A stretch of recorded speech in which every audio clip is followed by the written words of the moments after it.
Hello,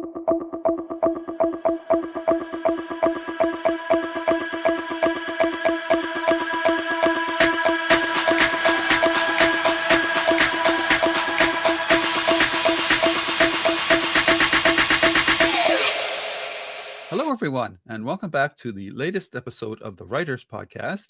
I have with me today writer Charles Palliser. Is that how you say your last name, Charles? I never forgot Yes. to ask you. Sorry. Yes. And we're here to talk about your novel Sufferance. And Charles is coming to us from all the way across the pond in merry old England. And we'd like to know a little bit about. Do you have an elevator pitch for your latest novel, Sufferance? Yeah, sort of in a couple of sentences, I suppose. It's the story of a well-meaning family man during what is obviously the Second World War, although I don't make that completely clear, living in a Okay. country that's invaded and occupied by the Nazis. And Mm, he takes into his house, he gives shelter to a girl from what I call a minority community, okay. thinking it won't last long, and of course having no idea of the horrors that are about to follow in all the countries that were occupied by the Nazis. Okay. So you're made some non-specific references there. Is that uh, just is that part of the book, or are you just not wanting to, or are you taking No, great pains not to spoil anything? no.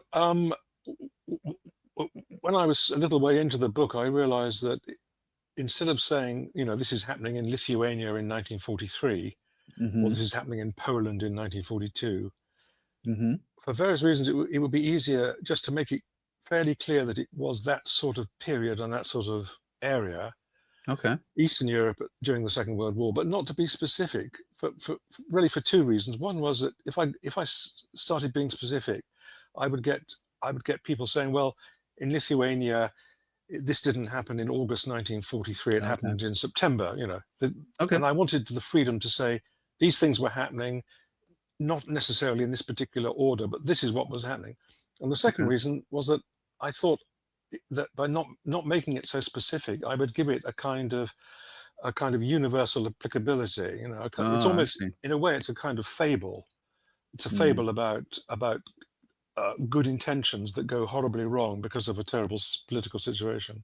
okay. And of course, So just like at first blush for me when I was reading this sounds a lot like the Anne Frank story. Is that well, yes, it started from me thinking about, I'd seen an adaptation or something of the Anne Frank Mhm. story, and I'd read the diary years ago, and I was thinking Anne Frank was she was an extremely clever, witty, gifted girl, and she liked to stir things up. She was a bored teenager trapped with a lot of boring adults and a boy Right. of slightly older than her. So she stirred things up, and that got me thinking about a situation in which a family takes in a girl and looks after her, and the Mhm. girl turns out to be a real handful.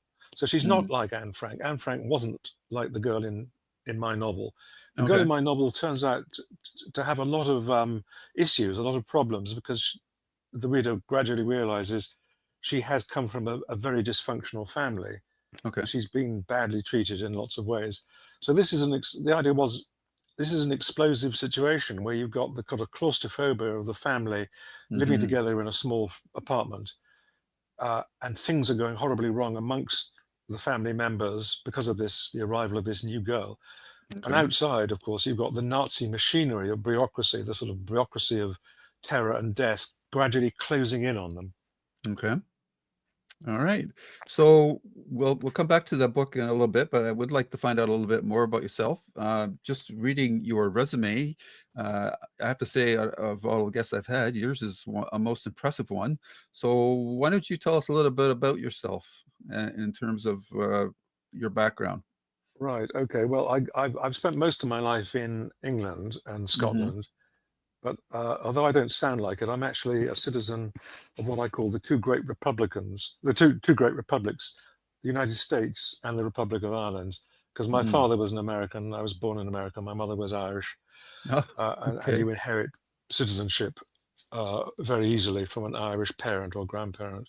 Okay. Um, but as I say, I pretty much grew up in England and then worked for 20 years in Scotland. Uh, Okay.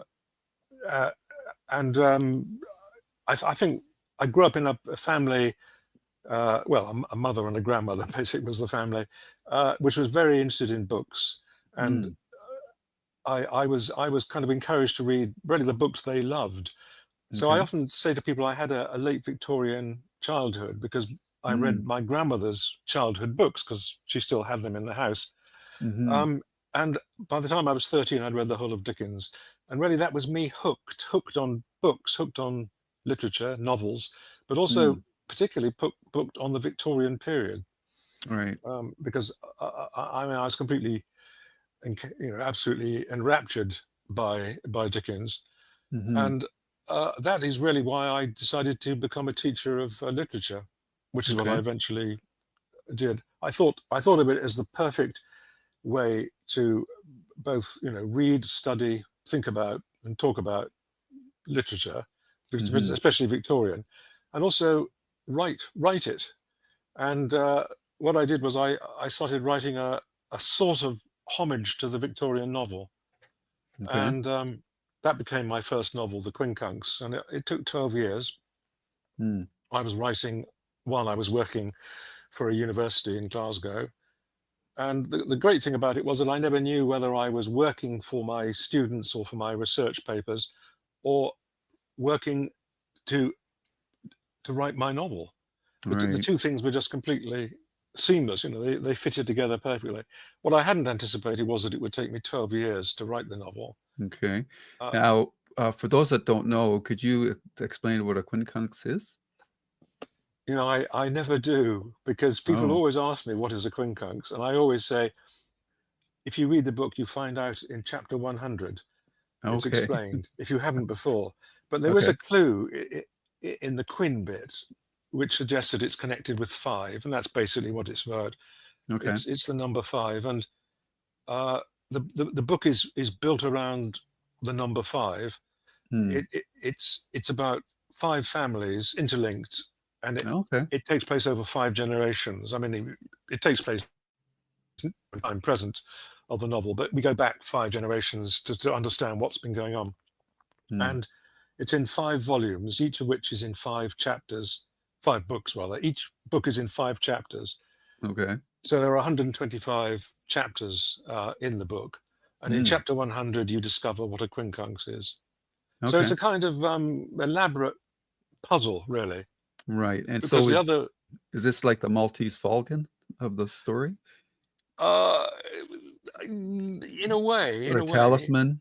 Is it a talisman or it's no? it's sort of a bit like that. My hero is looking, he's trying to find out who he is, who his Okay. family is, who is his father, how does he fit in, why are so many people interested in trying to get hold of him, Mm-hmm. and in some cases to kill him, Oh, because if he dies, then various people inherit.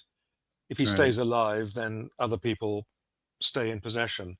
Okay. And so he's got to both stay alive, stay out of the clutches of people who want to get hold of him, and he's got to find a crucial document that will kind of prove that after all he's in the clear and he's going to inherit everything. Okay. So reading your biography again, this book, The Quincunx, Yeah. was, I would take it, a very major turning point for you because it sold over 1 million copies. Yes, it did. I didn't expect that. It was Mm. published by a small Scottish publisher, Canongate, Right. and I really didn't. I mean, I thought I would never get this book published. It was Hmm. extremely long, I should say. It's nearly 500,000 words. Wow. But they took it on uh, very courageously, and to my complete astonishment, it was then taken up by Random House and by Penguin, Mm. who were then separate companies, although they've now merged. And it went into, I think, 10 languages and sold Wow. extremely well. I So mean, this is nobody kind of was more like your, surprised. yeah, so it's kind of like your Da Vinci Code. Yeah, yeah. It didn't sell as well as that. I have to say, it didn't sell as well as that. No, but But still 1 million is very impressive. it allowed me to give up the teaching job Hmm. and write full time, which I had reservations about because I enjoyed the teaching. Okay. Um, but I decided that, I like writing even better, and the complete freedom of just being able to spend the whole day doing what I wanted, Hmm. not having to go to meetings and all the rest Right. of it was wonderful. Okay. So how many books do you have out now? This is my sixth, Your sixth. Okay. which And is the not a Queen. huge number for somebody of my extremely advanced age. But the first one, I always say, it took 12 years, and it's the length of 5 normal novels. So that's Right. not too bad in the end. Right. And when did that come out? That came out in the UK in '89 and over here 89. in Okay. 1990 from Okay. Ballantine. And Right. Right. they did a great job. They did a great job. They were Right. very supportive. They did a absolutely fabulous cover for the book, which I Hmm. think is the one they're still using. Okay. Very cool. And from what I can see here, the Quincunx is a very Dickensian Yeah, novel. yeah. You're a big Charles Dickens fan? I am. But the other thing is, I don't know if you know about Wilkie Collins. He was a contemporary of Dickens, slightly younger, and they were close Hmm. friends. And Wilkie Collins virtually invented the detective novel. I mean, I know Mm, Poe sort of invented it, and right. various other people, but he really sort of made the detective novel a sort of serious vehicle where you could have in-depth characterization, and you could take on big social issues. Right. Um, and, and and he was the most amazing creator of twists and surprises and Mm, mysteries. And he did that brilliantly. I mean, Dickens envied him his ability to do that, okay. and tried to pull it off. And eventually he did, really, in Great Expectations, I think, Cool. which is a very cleverly plotted novel. Right. Yeah, I've read Drood by Dan Simmons. I don't know if you're familiar with that author. And that's a Actually, I do know that book. Yes, I have read that book. Yeah, yeah. or at least I So read quite a lot of it. yeah, but Yep. he's more like Solari is to Mozart. I think is the way to I would characterize Drood. Um, Oh but well, yes. I mean, anybody yeah, who puts themselves alongside Dickens is asking for trouble, and I've never, I've never done that. Other people have said, "Hey, do you yeah, think you're Dickens?" No, I don't think I'm yeah. Dickens. I really don't. Yeah. Do you, and this you might find this an overblown comparison, but the research that you did for that book um, is kind of like what Tolkien did for Lord of the Rings with inventing languages and everything. I Yeah, understand you went into great detail yeah, yeah, on the geography of the city of the time and yeah. uh, just the everyday life that existed for Yes. characters in that age. And what time frame is your book set in? Uh, it happens mostly between about 1815 and about 1825. Okay. And my hero, my central character, goes from being, he's about 5 years old when it starts. He's about Mm. 20 when it ends. Oh, well, geez, it sounds like there could be a sequel. Well, He's only 20. funny you should say that. Yes, absolutely. Well, I leave it so that, I mean, he's on the edge of something, but I Okay. leave it for the reader to decide, what the Oh, next stage is. and you've probably been asked this question, but or may have you done a sequel, or are you No. planning? No, Well, no. I'm not, no, because I felt I felt the story just kind of, it just had its own shape and its own momentum. And when it got All to the right. end, it did. But I must say, while I was finishing the book and I was correcting the proofs, I was saying to myself, I'll never write another long novel set in that period again. It would be crazy. And then I Right. realized that I was already making notes for another long novel set in that period. And Okay. I've been working on that novel ever since, 36 years. Oh, Uh, wow. so I'm some way from finishing it, Hmm. like about 30 years away from finishing it. But Okay. um, at some point, I do hope to produce at least volume one of it, Right. and it won't So, be a sequel or a prequel, but it will be. I've invented this terrible word paraquel because it'll be okay. kind of alongside it. It'll be sort Right. of related to it, Ah, I but see. Okay. not in a very simple way. Right. Now, for a book to reach 1 million copies, do you, what is the one thing you think attributed to that success, or what have you been told by um, your fans about why they love the book so much and why it became so popular? Um, yeah, people have told me different things. I mean, I wish I could. I wish I really understood. Hmm. But I think I think I can sort of see why. I mean, I took a young person in a very perilous situation Hmm. who didn't know really very much about his situation, as if he's kind of born in a fog and nobody is telling him the truth. And then he gradually finds out, and he overcomes, he escapes dangers, he overcomes obstacles, he solves puzzles, and Right. then gradually he starts to understand the truth. And Mm. I suppose that was a kind of formula. You know, there was mystery, there was tension, suspense, and Okay. jeopardy. Very cool. Um, and people also enjoyed all the sort of density of detail about the Victorian period. I Mm. mean, actually, I say Victorian period. It's not. It's earlier than the Victorian period. I mean, Victoria didn't come to the throne until 1837, and my novel ends in about 1825. Mm. But what I did was I went into areas of life at that time that we know existed, but we don't know much about. For example, at one point, my central character joins, or he's kind of lured into a gang of Mm. thieves. At another point, he gets involved with a gang of grave robbers, which is a really fascinating subject. I think Hmm. people really, you know, they found this sort of ghoulish interest in this terrible thing that was going on. And Right. at another point, he becomes he becomes a sort of underfootman in a big house in London. Mm. And a lot of the and then even later he becomes a scavenger in the sewers under London.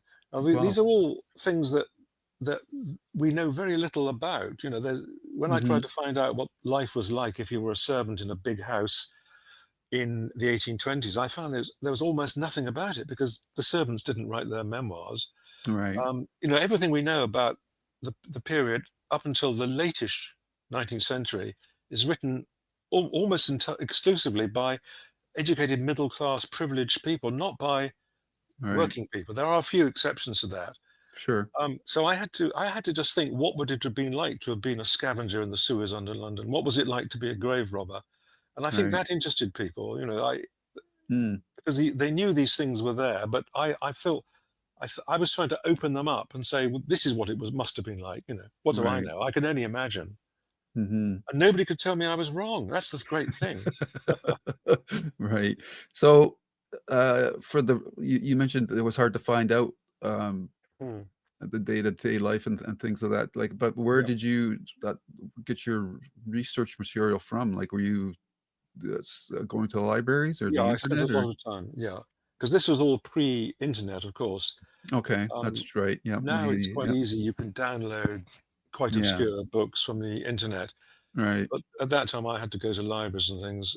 And I was in Glasgow, and I just came across a reprint of a book which was quite extraordinary. It was a diary written in 1812 by a man who was a grave robber, and Okay. Cool. it was extremely, you know, it wasn't a diary about, you know, dear diary, today I thought about Right. this and I had Yeah. it was just literally a list of, you know, we went to the St Pancras. It just said, it would say St Pancras graveyard, two longs, one short, and that meant we stole two adult dead bodies and one child, and then there'd be an address which was usually a school of dissection, and then Mm. he'd say 6 guineas, and then he'd give the name of the pub they went to where they drank their earnings. Okay. But in a way, the brevity of it was what excited me, and that's why I then spent about a year writing this whole episode that I wouldn't wouldn't have written if I hadn't come across that book. Right. Because Right. I think what a writer needs is just a kind of hint. You don't need the whole thing because then you'd think, well, why Right. bother to write it if somebody else has done it?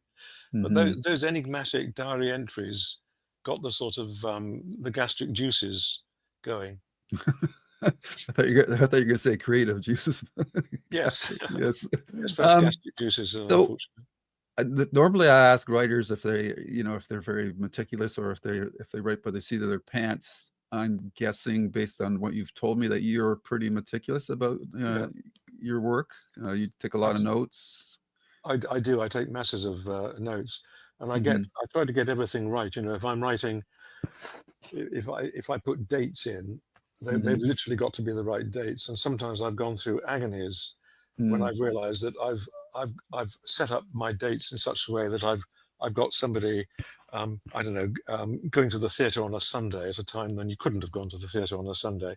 All right. Um, I sort of feel that that if I'm creating a world which I'm saying in some sense existed, you know, it didn't Hmm. really exist, but in some sense, it's got to fit in with what we know about that period, Right. if that All makes right. any sense. So I didn't want to Yep. get anything wrong. You know, I could fill in gaps where there were gaps, but if there Hmm. were, you know, dates and facts and names and so on, then I had to get that, I had to fit in with that. Okay. That's very interesting. Now, you mentioned growing up in that you read a lot of Victorian literature. Do you have any affinity for modern day uh, Oh yeah, yeah, yeah. fiction? Because yes, my, the, yes. I mean, my sort of description of my job at the university was that I taught fiction from about 1800 to the modern day. In fact, Okay. so yes. I mean, although I'm passionate about Victorian literature, you know, sadly there isn't a huge amount of it. Not a Hmm. huge amount of really great Victorian literature. Right. Uh, but you know, when you sort of look back over the last 150 years, you know, we've seen the most extraordinary flowering of Hmm. literature, and in particular the novel. The novel has become the main Hmm. sort of vehicle, literary vehicle, which it wasn't in 1800. I mean, people would have said it No. was drama or poetry. Right. Right. So, are there other types of genres of fiction that you enjoy? I'm an avid reader of detective fiction, Okay. um, and Which would I include Sherlock Holmes, I would assume. well, Sherlock Holmes is yes, brilliant, absolutely brilliant. Yes. Yeah. Um, and Wilkie Collins. Um, but what I always, when I used to teach creative writing, and Hmm. I always used to say to people that whatever kind of novel you're writing, you can learn a huge amount from reading good detective fiction, mystery fiction. If you read Hmm. the best writers in that genre, you'll see that the things that they do so well, because that is Hmm. what the genre depends on, are mystery and tension and surprise. You know, Hmm. there's an enigma. You know, usually who killed the victim. Right. There's tension. You know, is the detective going to find out? Is the detective going to come into danger? And then you've got to surprise the reader. It's not the obvious person.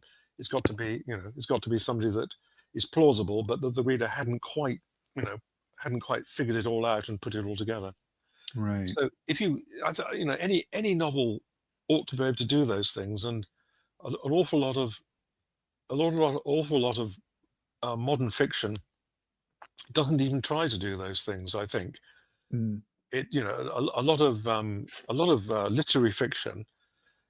Nothing wrong with literary fiction. Some of it is, of course, is amazing. But a Mhm. lot of it, it sort of, if it seems to think that if I write about something that's harrowing and I write in beautiful prose, that's enough.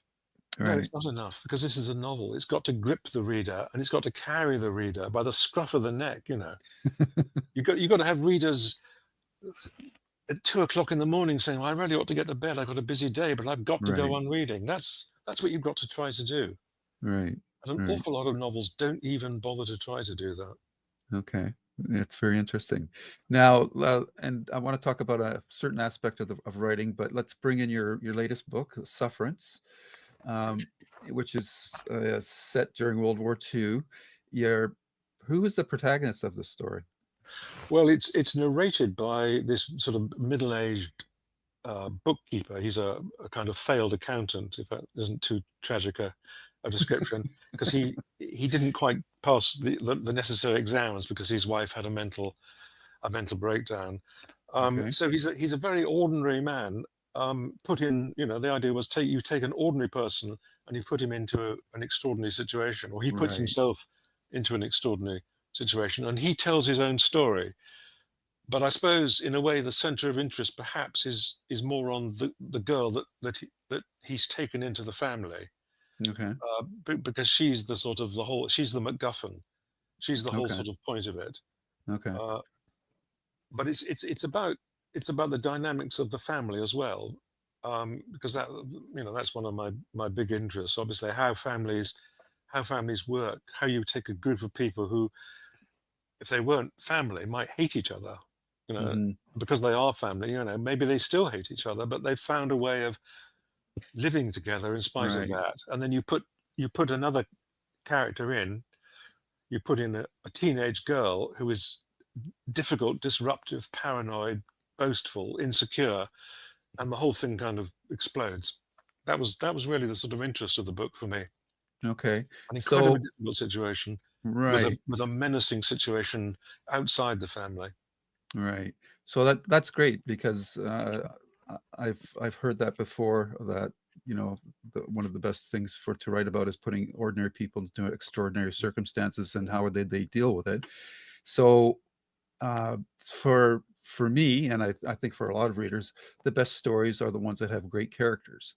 Yeah. And what I've been hearing from, you're talking about the Quincunx and Mhm. now this book, Mm. is you are also interested in characters, and I wonder how you go about creating your Mm. characters. Is it an organic thing, or do you have some sort of magic I wish it did. I think that's Ouija one of the board? I think that's one of the hardest things. Right. I I I I think that there's two ways to get a character on the page. I Hmm. mean, obviously, this is oversimplifying it and making two extremes. One Right. is that you, the writer, you, the novelist, you describe them, Hmm. and the other way is you let them speak in situations. Now, I wholeheartedly and adamantly believe that the best way to bring a character to life is to let the character speak in a context with other people and in a particular situation, and then you see what they're really like. You see Mm. if they're charming but false, or if they're tactless, if they bluster and boast, if they have illusions about themselves, and so on. And Hmm. I mean, there are some brilliant novels that just tell you about the characters. There's no doubt about that. You know, Hmm. character analysis by the author can be absolutely brilliant. But I think it's a difficult thing to do, Hmm. and I think it's actually easier and certainly more fun for the writer not to kind of, as it were, set up the character, but to kind of try and wind it up like a clockwork toy and just sort of watch it running across the room and see what it does. And that's what I try to do. Okay, that's very interesting. So do you do like um, sort of or just thought exercises or character uh, uh, moments by just, it's like, okay, let's just say we're going to lunch or something like Yeah. that, or we're having let's just try that, having a conversation with another character and just see how that plays out, kind of deal, or I I don't really do that. I mean, I no? no, I sort of concentrate on trying to just get the character into an interesting situation, Okay. and then hoping that what they say will somehow emerge from what I've already decided about that character and the Okay. situation they're in. But I mean, I think the situation is crucial. Some writers would just concentrate on creating a character, Right. and they can do that brilliantly, and they don't. Almost doesn't matter what the character is doing or what situation they're in. But I'm not like that. I think the character and the situation they are they are two halves of the same whole, and Okay. that the character's nature is brought out by the situation they're in, and that Right. means that sometimes I will have to change the situation and then change the character, because the way Mm. to think about it is not so much uh, what is the most interesting character I can create, but it's more what is the character I can create in what particular situation that will be most interesting to the reader. Right. So you may have to tweak the situation and tweak the character in order to Okay. kind of get them into a point where the interesting things about the character are being brought out by the situation. Right. Does that require several drafts by you to Oh, get it? endless drafts. Okay. Yeah, endless, Okay. endless. Right. Usually what I do is I try to get an outline, of a novel in in maybe a couple of pages, Right. and then as I work, I fill out the outline, Okay. and that's basically my method. The outline gets bigger and bigger, and it gradually turns into the novel. Right. Right. So So, sometimes I'll write bits in quite a lot of detail. I might write a whole scene, right. and other bits earlier in the novel I haven't written them yet. Hmm. So, Because do do you have to know the ending of your story before you start? that's interesting, because the one thing I don't work out is the ending. Oh, I try to interesting. leave the ending as open as possible. Mm. So, I mean, when I was writing the Quincunx, I ended up with an outline which was 80 typed pages. Hmm. In fact, it was around 60 or 70,000 words. It was the length of a novel. Mm. But at that stage, I still didn't know how it was going to end, because Okay. I wanted the logic of the character and the situation to tell me how it would end. And so it Right. was only, I took 12 years writing it. It was only right in the last couple of years that I worked out how it would end. Oh, you're talking about the Quincunx now, right? Yeah, How in about that case, yeah. Sufferance? How about that? How long did that take you to write? That it's quite hard to say, because I kind of picked it up and put it down and picked it up and put it down. It Oh, probably okay. took about 4 years. If Okay. I'd sat down and written it in one go, it probably would have been 3 or 4 years. Right. And I didn't. Well, I don't want to give away the ending, because that Right. is really quite crucial in this novel. But I Okay. gradually I saw how it had to end, Okay. um, uh, from relatively early. That's a bit unusual for me. Hmm. So, the girls in the book, what's her name? We don't know. We never find Uh, out. There are no oh, names in the interesting. book at all. Ah, okay. There are literally, we don't know the name of the country. We don't know the name of the town. We don't know the Ah, name of okay. any of the Okay. family. Now, usually Ah, I I got you. hate books that do that. I really hate them, Right. because I think it's sort of pretentious. But I Yeah. realized that in this case, I really had to do it like that. Right. Well, given the description of the girl character, did she do and say things that were totally unexpected to you? Um, what was unexpected was, uh, that I got, I got sort of quite emotionally involved with her. Mm. Although I know that a lot of readers will find her, and have told me that they found her really um, horrid and impossible to sympathise with, and I'm sorry about that, because I think, I hope to bring out the vulnerability and the frailty Hmm. and the sort of the pain and the humiliation of what she'd been through. Right. And so I have to say, but by the time I'd finished the book, I was really very fond of Mm. this rather horrible child. And you never secretly created a name in your head for her? I didn't actually. No, I never did. I never did. No, she's just the girl The girl. in the book. Okay, Yeah, I that's didn't very give her a name. interesting. No. Okay, and this book is out now, correct? Yes, it came out in early May from Guernica Okay. Editions, based in Toronto, Oh, okay. Very and good. it's yeah, and it's being published in Canada, the United States, and the Hmm. UK, and I assume the sort of the English-speaking world generally. Right. And so it's available at all the usual places, Barnes& and Yep. Nobles, Yeah, I mean, Chapters, it's certainly Amazon. it's on Amazon. Yep, Yeah, in physical and digital form. right. Do you have Um, audiobook versions of your stories at all, or? I think, yeah, I think only one. I think Okay. that's Rustication, which was the one before this. Mm, As far as I remember, that is the only one. okay, Uh, because that's quite that format is taken off quite a bit in the last couple of years, and yes, yes. I think I th- I think that I mean, I would like the Quincunx to be in audio form, but it's so enormous. right, I can see that it would be a huge sure, undertaking. right, right. So, uh, what are you working on now, or is that a secret? Well, I'm now finishing a novel which is quite unlike anything I've done before. Hmm. But I have to say, in that respect, it's like all the other books I've written. They're all completely unlike each other. This Right. one is it's the first time I've set a novel in the United States, Ooh. because I've always been a bit frightened of that, because I've never actually lived in the US. I've Right. certainly spent time there, Hmm. but I've got an English teenager who goes to New York, so he gets things wrong. Right. That's my cover. Fish He out of doesn't water. know about this. Right. He doesn't understand that. It's not me that doesn't understand these things. It's him. Mm.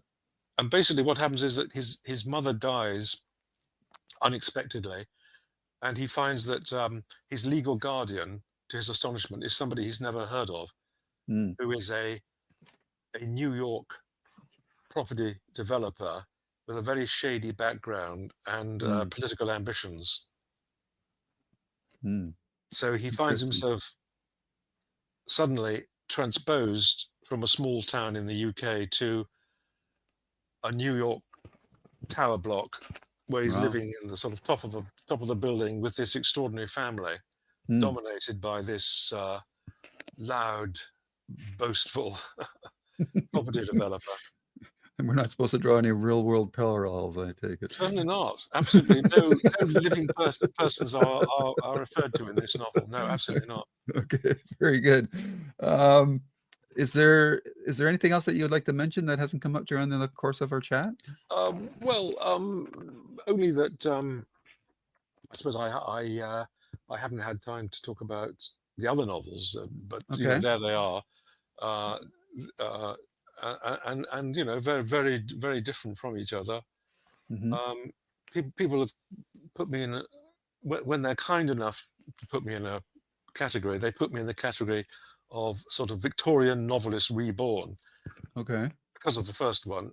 And Hmm. it's true that I've written two other novels that are set in the Victorian period, but interestingly enough, they're set in totally different parts of the Victorian period.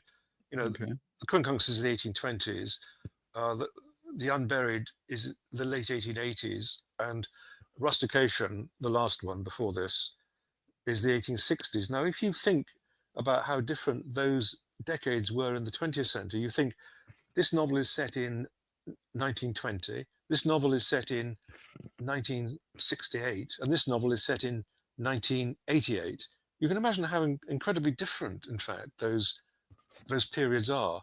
So we Mm. mustn't think of the Victorian period as a kind of single block of sort of people walking about in crinolines and getting in and out of stagecoaches and so on. Right. It actually saw the most extraordinary transformation of people's lives, I think, that we've ever seen. Mm. If you were born in 1810 or something, the fastest thing on earth was a horse. Nothing could go faster than that. Right. Um, by about 1840, 1850, you had the telegraph, so you could send a message across the country Hmm. instantly, and you could get onto a train and travel at 60 miles an hour. So Right. I think that was a massive change in the way people thought. Right. It's not only our own lifetimes or my lifetime, which is rather long now. It's been amazing. We got to the moon and Yeah. we've split the atom, and God knows what we hadn't done. But Hmm. actually, I'm not sure that any of those things changed people's consciousness as dramatically as the invention of the telegraph and the steam engine did. Okay. Interesting. So, Very interesting. although I am a bit hooked on the Victorian period, it's actually an extraordinary. It's a lot of different periods. That's Right. really my point. Right. Right. Okay. Did you want to mention the titles of you mentioned Yeah. Well, The the Unburied and Rustification yes. and Yeah, Quincunx? that's right. That's Yeah, The three. Unburied is set in a sort of decaying English cathedral town, and it's got a Oh. murder mystery in it. In fact, so it's a kind of whodunit. Okay. Um, uh, Rustication is really about an anonymous letter writer who then gravitates to worse and worse acts, eventually culminating in murder. Um, so you can see that the theme of sort of the mystery novel, the whodunit novel, certainly runs through almost everything I've written. Right. Right. Very cool.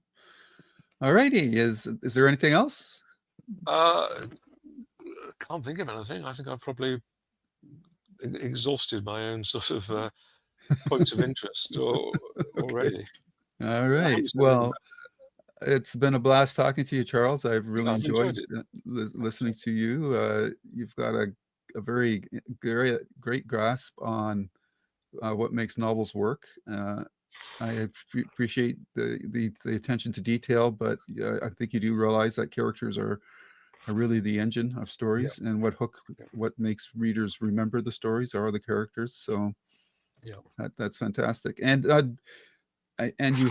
you have a sort of a theme too throughout these novels, from the sounds of it as well, about the time period and how people lived in it and how technology changed them as well. So sounds very cool.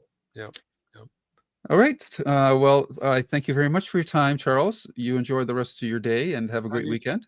Great. Thank you very much, Lou. I enjoyed that very much. Good. So did I. And I wish you all the best with your future projects. Fine. Thank you. All right. Take care now. Bye-bye. And you. Goodbye. Yeah. Bye-bye. And scene. There we go. That was a great, fantastic discussion. Yes. No, those are some interesting questions. Thank you. No, you're most welcome. I try. I try. How long I will clean this up and probably have it out in a couple of days, and I will send a follow-up email to you with a link to where you can find it on YouTube. Excellent. Great. Thank you very much. Okay. And I really want to thank you for taking all that time fiddling around with all your various Well, I'm computers. sorry it was so difficult. I don't know why one computer worked fine and the others had a problem. I just completely mysterious to me. It sounds like you had a lot of things plugged into it. Sometimes that can cause problems. I don't know. It's hard to say with technology. Yeah, absolutely. Yeah. It's great when it works, but when it's not, it's very frustrating. It's a great benefit and a great curse. Yeah, you're absolutely right. It is. All right, sir. You enjoy the rest of your weekend. Take care now. And you too. Great. Thanks very much, Lou. Yeah, you're welcome, Charles. Take care. Bye-bye.